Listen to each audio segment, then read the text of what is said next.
زمانے قدیم کے مشکل حالت میں آج تک بہت سی چیزوں میں آسانی دیکھنے کو ملی ہے، لیکن ماضی میں پیغامات بھیجنا بھی دشوار کن کاموں میں سے ایک تھا۔ اس مشکل کو آسان بنانے کے لیے جیکب آباد کے بانی جنرل جان جیکب نے کبوتروں کا انتخاب کیا۔ مزید جانتے ہیں اس رپورٹ میں۔ ماضی میں پیغامات ایک جگہ سے دوسری جگہ بھیجنا کوئی آسان کام نہ تھا۔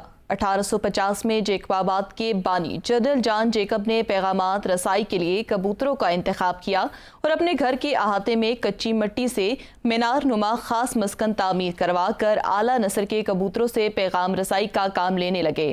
اس مسکن میں 300 سے زائد کبوتروں کے آشیانے بنوائے، مگر اب ان آشیانوں میں جنگلی کبوتروں کی گونجتی آوازیں ہی سنائی دیتی ہے۔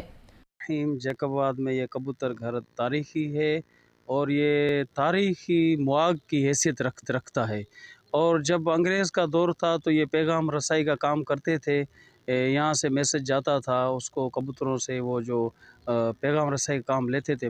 مضبوط بنیادوں پر ڈٹے ہوئے بوڑھے جسم میں منظم یہ مسکن وقت کے تیز رفتار قدموں کے ساتھ چلتے چلتے اپنی افادیت بھی کہیں فراموش کر چکا ہے۔